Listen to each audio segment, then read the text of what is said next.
Hello ভাই বোনেরা, আজকে মঙ্গলবার। তো মঙ্গলবারের সুখের দুপুরের খাওয়া দাওয়ার ভিডিওটি দেখে নাও। আজকে রান্না বেশি করিনি, কাল থেকে ভাই বোনেরা নাকটা পুরো আটকে আছে। কালকে তো তবু দুটো নাক আটকে ছিল, আজকে তবু একটা খুলেছে। তো রান্না সেইভাবে কিচ্ছুই করিনি। মাছ তো অনেকবার ওর বাবা যেদিন বাজার করে অনেকটা করেই মাছ নিয়ে আসে, সপ্তাহে একদিনই বাজার যায়। তো শোল মাছ অনেকটা এনেছে, এই যে আজকে শোল মাছ শেষ হবে, সেই শোল মাছের ঝাল। ছেলে খেতে যায় না বলে যে আলু দিয়ে ডিম ভাজা করেছি। দেখো কতটা থিকনেস, দেখতেই পাচ্ছ কতটা পুরু। এটা ও খুব ভালো খায়, আমিও খুব ভালো খাই। আর এটা কালকের তরকারি, ঠিক আছে। আর আলু ভাতে দিয়েছি, আর কিছুই করিনি, যেহেতু নাক পুরো বন্ধ, কথাও ভালো করে বলতে পারছি না। তো যাই হোক ভাই বোনেরা, আমার 178 জন সাবস্ক্রাইবার, সকলকে অন্তর থেকে ধন্যবাদ। তোমরা আমাকে সহ্য করো। আর আমার হিন্দু জাগো সংগঠন, যেটা আমি ঘর থেকে চালাচ্ছি, তাতে তোমরা যে লাইক চিহ্ন দাও, আমি চাই এই লাইক চিহ্নটা আরও বাড়ুক।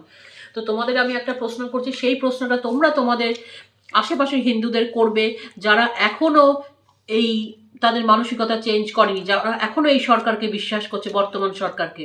একটাই প্রশ্ন করবে, আমাদের আজকে বাংলাদেশের যে হিন্দুরা তারা এখানে চলে আসছে, ঠিক আছে, তো তাদের ওখানে উপর অত্যাচার হচ্ছে, তো তারা চলে আসছে। আমার বাবারা তো অনেক আগেই বাড়িঘর ছেড়ে চলে এসছে, আর এখন বর্তমানে চলে আসছে এত অত্যাচারের জন্য।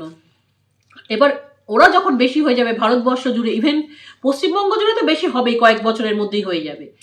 তো আমাদের উপরে একই অত্যাচার ওরা করবে, কারণ একটা বাস্কেটে 90টা 100টা আমের মধ্যে 90টা যখন পচা আম থাকে, 10টা ভালো আম থেকেও লাভ নেই, ওগুলোও পচন ধরবে, ঠিক আছে। তো তাহলে ওরা যে একই রকম অত্যাচার করবে, তখন তোমরা কোথায় যাবে? এই প্রশ্নটা শুধু তুমি তোমার হিন্দু ভাই বোনেদের করবে, আমি তোমাদের করছি, ঠিক আছে।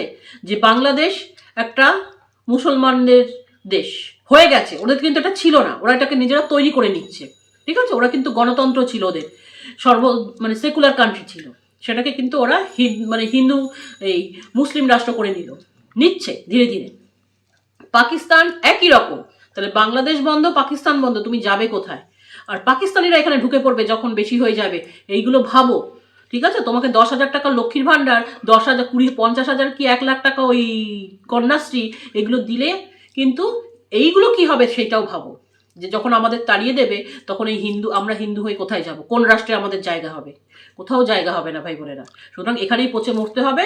তোমার ছেলেকে ওরকমই লটকে দেবে, যেটা দীপক দাসকে করেছে। দীপক দাসকে কিভাবে লটকে দিয়েছে, পুরো জামা কাপড় ছাড়া তাকে রাস্তা দিয়ে হিচড়াতে টেনে নিয়ে গেছে। কি না সে মুসলিম ভাইকে টাকা ধার দিয়েছিল, সেই টাকা চাওয়ার জন্য তার আজকে এই পরিণতি। তাহলে এই সম্প্রদায়টাকে একদম বিশ্বাস করো না ভাই বোনেরা, যদি তুমি নিজে বাঁচতে চাও। আর যাই হোক ভাই বোনেরা, লাইক চিহ্ন দিও, সাবস্ক্রাইব করে পাশে থেকো, সাবধানে থেকো।